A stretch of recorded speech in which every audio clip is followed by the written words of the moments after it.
തിരുമൂലദേവൻ്റെ തിരുമന്ത്രം 7-ാം തന്ത്രത്തിലെ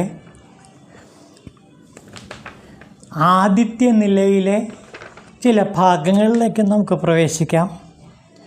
ഉയിരെന്നും ശിവമെന്നും വെവ്വേറയില്ലെന്നാലും ഉയിരറിഞ്ഞിടുന്നില്ല ശിവനെ തരുമ്പ് പോലും ഉയിരാ ശിവത്തിനെ കണ്ടിട്ടറിഞ്ഞിടും എന്നാൽ ഉയരും പിൻ ശിവമായിരുന്നു കണ്ടറിഞ്ഞിടും. അപ്പോൾ പ്രാണനും ശിവനും ഒന്ന് തന്നെയാണ് എന്നാണ് തിരുമൂലദേവൻ ഇവിടെ പറയുന്നത്. ഉയിര് ജീവനും പ്രാണനും, അതായത് ജീവനും ശിവനും ഒന്ന് തന്നെയാണ്. ജീവൻ എന്ന് പറയുന്നത് തന്നെയാണ് ശിവൻ, ശിവൻ എന്ന് പറയുന്നത് തന്നെയാണ് ജീവൻ. അത് വെവ്വേറെയാണ് എന്ന് സാധാരണ മനുഷ്യർ ചിന്തിക്കുന്നു. ഉയിരറിഞ്ഞിടുന്നില്ല ശിവനെ തരുമ്പ് പോലും. അതിന് കാരണം സാധാരണ മനുഷ്യരിൽ ജീവൻ അല്ലെങ്കിൽ ഉയിര് എന്ന് പറയുന്നത് ശിവനെ ഒരിക്കലും തിരിച്ചറിയുന്നില്ല. ജീവൻ ശിവനെ തിരിച്ചറിഞ്ഞാൽ ഈ ജീവൻ തന്നെ ശിവനായി മാറും, ശിവൻ തന്നെ ജീവനായി മാറും. അതായത് പശുപതി സങ്കല്പം ശൈവ സിദ്ധാന്തത്തിലെ വളരെ പ്രധാനപ്പെട്ട ഒരു ഘടകമാണ് പശുപതി സങ്കല്പം. പശു പതിയെ തിരിച്ചറിയുന്നില്ല, അതുകൊണ്ട് പശുവും പതിയും ദ്വൈതമാണ്, രണ്ടാണ് എന്ന് കരുതുന്നു.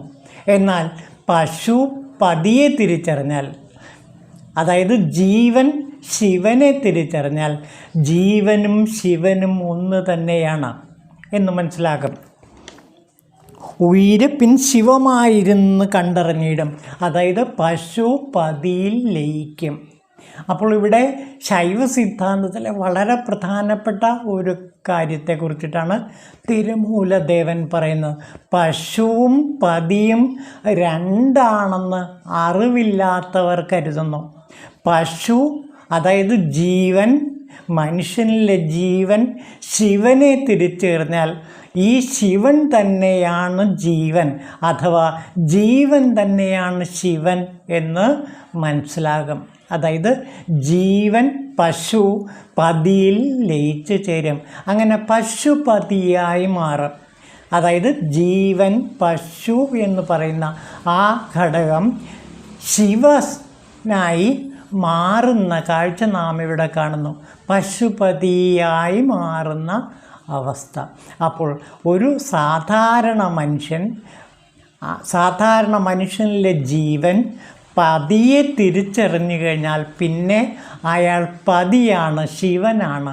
ആ പശുഭാവം അയാളിൽ നിന്ന് പൂർണ്ണമായി അപ്രത്യക്ഷമാകുകയും ഈ പശുഭാവം പതിഭാവത്തിലേക്ക് വളരുകയും ചെയ്യുന്നു. അപ്പോൾ പശു എങ്ങനെയാണ് പതിയായി മാറുന്നത്? അതിന് പ്രധാനപ്പെട്ട കാരണം തിരുമൂലദേവൻ പറയുന്നത് നിരന്തര ശിവസാധനയാണ്. നിരന്തര ശിവസാധനയിലൂടെ ഈ മനുഷ്യനിലെ പശുത്വം പൂർണ്ണമായും പതിയിൽ ലയിച്ചു ചേരുകയും അങ്ങനെ പതി മാത്രമായി അവശേഷിക്കുകയും ചെയ്യും.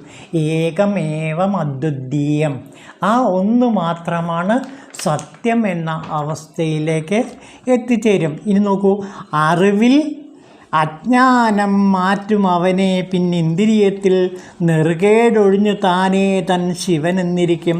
അറിവായി ഇന്ദ്രിയങ്ങൾക്കും താനായിരുന്നറിഞ്ഞ പൊരുളായി നിന്ന ശിവൻ ജീവനുമായിടുന്നു. ജീവൻ തന്നെ ശിവൻ, ശിവൻ തന്നെ ജീവൻ. എങ്ങനെ? അറിവിൽ അജ്ഞാനം മാറ്റും അവനെ.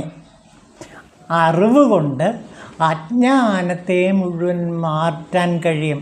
അപ്പോൾ മനുഷ്യനിലെ ബോധോദയം ഉണ്ടാകുമ്പോൾ, അതായത് അറിവ് ഉദിക്കുമ്പോൾ, നേരറിവ് ഉദിക്കുമ്പോൾ എന്തു സംഭവിക്കുന്നു? അവനിലെ അജ്ഞാനം, അന്ധകാരം, പശുത്വം മുഴുവനും മാറിപ്പോകുന്നു. പിന്നെ ഇന്ദ്രിയത്തിൽ നെറുകേടൊഴിഞ്ഞ് താനേ താൻ ശിവമെന്നിരിക്കും. പിന്നെ ഇന്ദ്രിയങ്ങൾ, പഞ്ചേന്ദ്രിയങ്ങളുടെ ആ നെറുകേട് ഒഴിഞ്ഞു കിട്ടുന്നു. അതായത് പഞ്ചേന്ദ്രിയങ്ങളുടെ അടിമത്തത്തിൽ നിന്ന് സാധാരണക്കാരൻ പോലും മോചിതനായിത്തീരുന്നു. ശിവസാധന ചെയ്യുന്ന ഒരു വ്യക്തി പഞ്ചേന്ദ്രിയങ്ങൾ അടിമത്തത്തിൽ നിന്ന് മോചിതനാകുകയും പഞ്ചേന്ദ്രിയങ്ങളുടെ അധിപനായി പഞ്ചേന്ദ്രിയങ്ങൾക്കും മേലെ അധിഗമിച്ച് ശിവത്തിൽ എത്തിച്ചേരുന്നു. അപ്പോൾ നമ്മുടെ തടസ്സം എന്ന് പറയുന്നത് നാം ഇന്ദ്രിയങ്ങളുടെ പിന്നാലെ പാഞ്ഞു പോകുന്നു എന്നുള്ളതാണ്. ഇന്ദ്രിയങ്ങളുടെ പിന്നാലെ പാഞ്ഞു പോകുമ്പോൾ നമ്മിലെ പശുത്വമാണ് ഉയർന്നു നിൽക്കുന്നത്. ഈ ഇന്ദ്രിയങ്ങളെ വിജയിക്കുമ്പോൾ, അതായത് പഞ്ചേന്ദ്രിയങ്ങളെ, കണ്ണ്, മൂക്ക്, ത്വക്ക്, ചെവി തുടങ്ങിയ രസന തുടങ്ങിയ ആ അവയവങ്ങളെ ജയിക്കുമ്പോൾ, അതായത് ആ കർമ്മേന്ദ്രിയങ്ങളെയും ജ്ഞാനേന്ദ്രിയങ്ങളെയും വിജയിക്കുന്ന ഒരു സാധകൻ തീർച്ചയായിട്ടും പശുഭാവത്തിൽ നിന്ന് പതിഭാവത്തിലേക്ക്, അതായത് ശിവഭാവത്തിലേക്ക് എത്തിച്ചേരും. അറിവായി ഇന്ദ്രിയങ്ങൾക്കും താനായി ഇരുന്ന് അറിഞ്ഞ പൊരുളായി അറിവിനും അറിവായി തീരും ആ സാധകൻ. ഇന്ദ്രിയങ്ങൾക്ക് അധിപനായിത്തീരും, ഇന്ദ്രിയങ്ങളുടെ മേലെ ആധിപത്യം നേടും. അങ്ങനെ എല്ലാം അറിഞ്ഞ പൊരുളായി നിന്ന് ശിവൻ ജീവനുമായിടുന്നു. അങ്ങനെ എല്ലാം അറിയുന്ന ആ അറിവാകുന്ന ശിവൻ തന്നെയാണ് ജീവൻ. അപ്പോൾ ജീവൻ തന്നെ ശിവനായിത്തീരുന്നു, ശിവൻ തന്നെ ജീവനുമായിത്തീരുന്നു.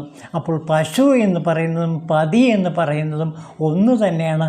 പശു പതിയായിത്തീരുന്നു, പതി പശുവായിത്തീരുന്നു.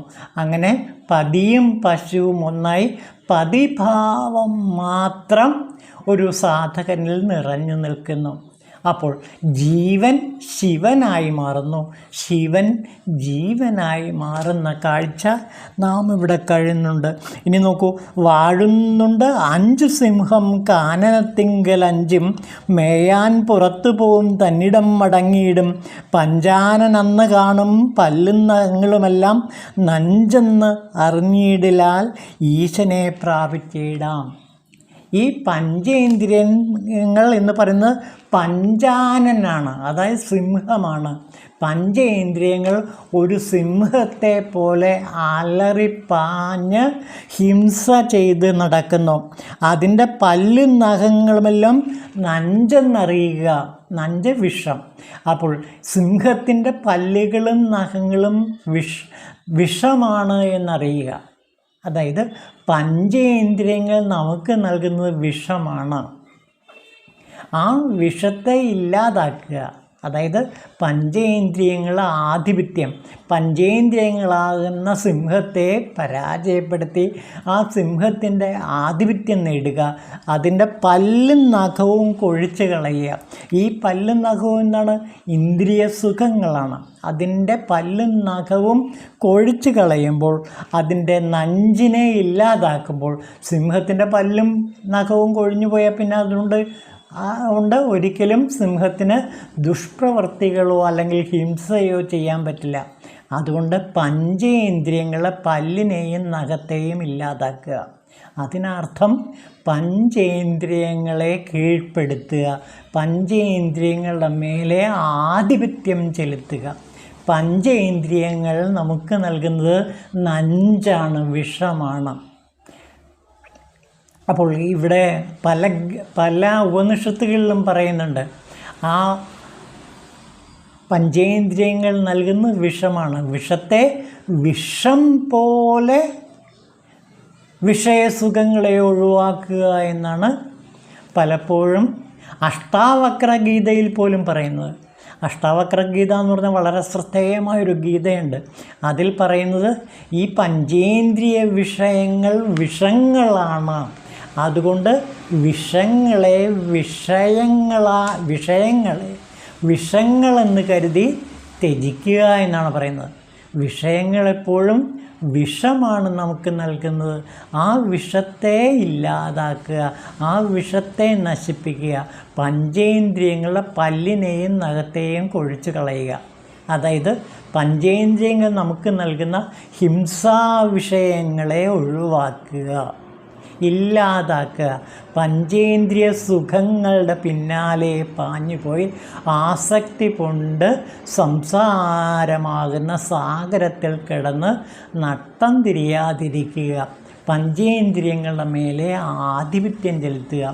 ആ ആധിപത്യം ചെലുത്താൻ പഞ്ചേന്ദ്രിയങ്ങളെ വിജയിക്കാനുള്ള ഏകമാർഗം ശിവസാധനയാണ്.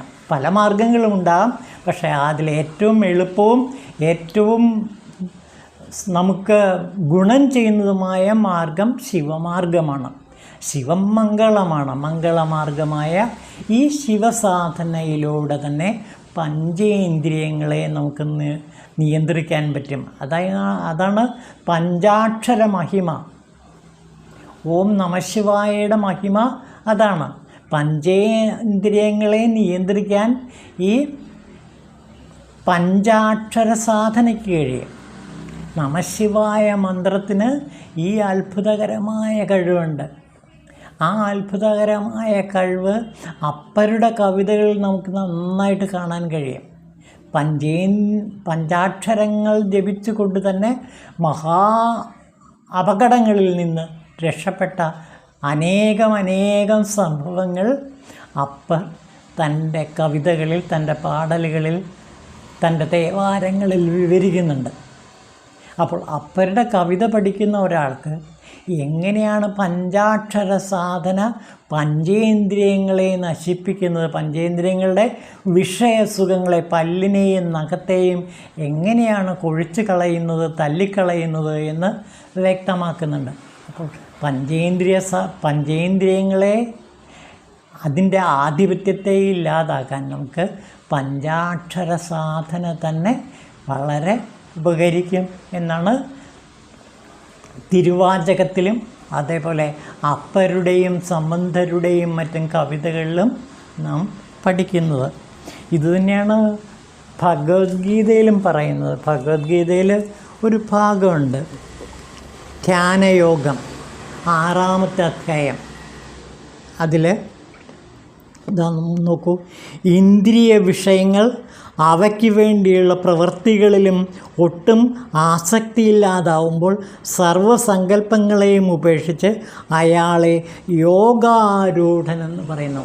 ഇന്ദ്രിയങ്ങളെ കീഴടക്കിയവൻ, അതായത് ഇന്ദ്രിയ വിഷയങ്ങളെയെല്ലാം അവയ്ക്ക് വേണ്ടിയുള്ള പ്രവൃത്തികളിലും ഒട്ടും ആസക്തിയില്ലാത്ത അവസ്ഥ, സർവസങ്കല്പങ്ങളെയും ഉപേക്ഷിച്ച അവസ്ഥ, അതാണ് യോഗാരൂഢൻ്റെ അവസ്ഥ. യോഗാരൂഢനെ കുറിച്ചിട്ടാണ് ഇവിടെ പറയുന്നത്. അത് ചിന്മയാനന്ദജി അത് വിശദീകരിക്കുന്നുണ്ട്. സാധകന്മാരെല്ലാം ശ്രദ്ധിക്കേണ്ട ചില കാര്യങ്ങളെക്കുറിച്ചിട്ടാണ് ഇവിടെ പറയുന്നത്. യോഗാവസ്ഥയെ ആരോഹണം ചെയ്യാൻ ഇച്ഛിക്കുകയാണ് നാം ചെയ്യേണ്ടത്. അതിനാൽ ആരുതക്ഷുവിൻ്റെ അവസ്ഥ ഇന്നതെന്ന് പ്രത്യേകിച്ച് വിവരിക്കേണ്ടതില്ല. നമ്മെ ലക്ഷ്യത്തിലെത്തിക്കുന്ന രാജപാതയത്രേ നിഷ്കാമ കർമ്മയോഗം. കർമ്മത്തിൽ നിന്ന് വിരമിക്കാൻ യോഗാരൂഢന്, സമചിത്തത കൈവരിച്ചവന് മാത്രമേ സ്വാതന്ത്ര്യമുള്ളൂ എന്നും സമചിത്തത കിട്ടുന്നതിന് മുമ്പ് കർമ്മം ഉപേക്ഷിക്കുന്നത് ആ അവസ്ഥ കിട്ടിയ ശേഷവും ധ്യാനനിരതനാവാതെ കർമ്മം തുടരുന്നത് പോലെ അനാരോഗ്യമാണെന്നും വ്യക്തമാക്കുന്നു. എന്നാൽ എപ്പോഴാണ് യോഗാരൂഢനാവുക എന്നറിയാൻ സാധകർക്ക് ആഗ്രഹമുണ്ടായല്ലോ. ഈ ശ്ലോകം അതിനുത്തരം നൽകുന്നു. ഇന്ദ്രിയ വിഷയങ്ങളെയും കർമ്മങ്ങളുടെയും നേരെ മനസ്സിന് ഒട്ടും ആസക്തിയില്ലാതാകുമ്പോൾ സാധകൻ യോഗാരൂഢനായിത്തീരുന്നു. ചിന്മയാനന്ദജി അത് വളരെ ഭംഗിയായിട്ട് ചിത്രീകരിക്കണം. ഇതാ നോക്കൂ, ഇന്ദ്രിയ വിഷയങ്ങളുടെയും കർമ്മങ്ങളുടെയും നേരെ മനസ്സിന് ഒട്ടും ആസക്തിയില്ലാതാകുമ്പോൾ സാധകൻ യോഗാരൂഢനായിത്തീരുന്നു. അതായത് ധ്യാനത്തിന് നിഷ്ഠ കൈവരുമ്പോൾ ഇതര ചിന്തകളൊന്നും ഉണ്ടാവില്ല എന്നർത്ഥം. സുഖം കിട്ടുമെന്ന് കരുതിയാണല്ലോ മനസ്സ് ഇന്ദ്രിയങ്ങൾ വഴി വിഷയങ്ങളെ സമീപിക്കുന്നത്. സാമ്യാവസ്ഥയിലുള്ള ഉളവാകുന്ന അളവറ്റ ആനന്ദമായി തട്ടിച്ചു നോക്കുമ്പോൾ എത്ര തുച്ഛമാണ്. നശ്വര വിഷയങ്ങളിൽ നിന്ന് കിട്ടുന്ന സുഖം, വീട്ടിൽ നിന്ന് വിശിഷ്ട പൂജ്യങ്ങൾ യഥേഷ്ടം ഭുജിക്കുന്ന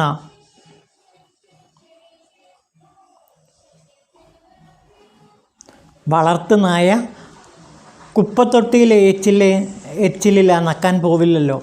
കണ്ടോ, വീട്ടിൽ നിന്ന് വിശിഷ്ട ഭോജ്യങ്ങൾ കിട്ടിയാൽ നായ കുപ്പത്തൊട്ടിയിലെ എച്ചിലില്ല നക്കാൻ പോവില്ലല്ലോ. അപ്പോൾ നമ്മൾ വിശിഷ്ട ഭോജ്യമായ ആ ആത്മസുഖമാണ് നേടേണ്ടത്.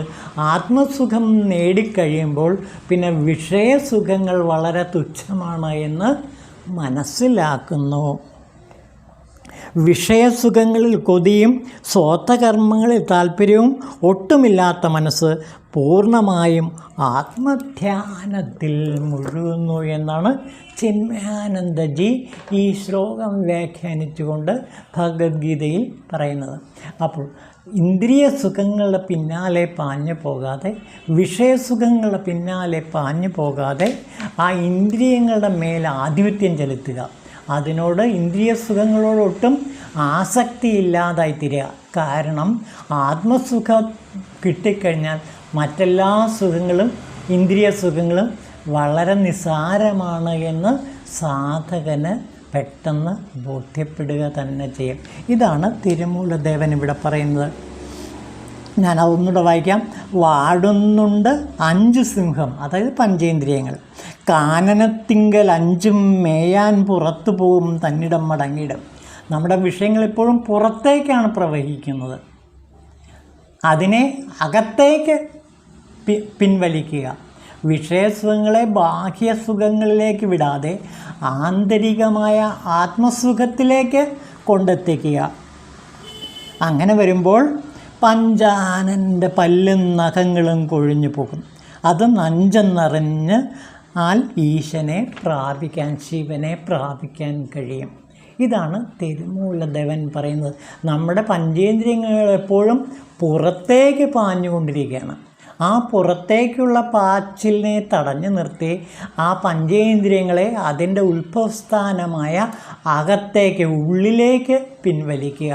ആമ എപ്രകാരമാണോ തൻ്റെ അവയവങ്ങളെ ഏതെങ്കിലും അപകടം വരുമ്പോൾ അതിൻ്റെ ഉള്ളിലേക്ക് വലിക്കുന്നത്, അതേപോലെ ഈ പഞ്ചേന്ദ്രിയങ്ങളെ അതിൻ്റെ ബാഹ്യമായ പ്രവർത്തനങ്ങളെ ഉപേക്ഷിച്ച് ആന്തരികമായ ഭാവത്തിലേക്ക്, അതിൻ്റെ ഉത്ഭവസ്ഥാനത്തേക്ക് പ്രയാണം ചെയ്യിച്ചാൽ തീർച്ചയായിട്ടും പഞ്ചേന്ദ്രിയങ്ങൾ ആധിപത്യം നേടാൻ നമുക്ക് സാധിക്കും. ഇതാണ് തിരുമൂലദേവൻ തിരുമന്ത്രത്തിൽ പറയുന്ന അനേകം സാധനകളുടെ ആ പ്രയോജനം. പല പല സാധനാ പദ്ധതികൾ അദ്ദേഹം പറയുന്നുണ്ട്. അതെല്ലാം പഞ്ചേന്ദ്രിയങ്ങളെ ഉള്ളിലേക്ക് തിരിച്ച് ആത്മസുഖം നേടാൻ വേണ്ടിയുള്ള പല പല ഉപായങ്ങളാണ് എന്ന് മനസ്സിലാക്കുക. ഇതാണ് തിരുമൂലദേവൻ നമ്മളോട് പറയുന്നത്. ഓം ശിവായ തിരുമൂലദേവായ നമഃ.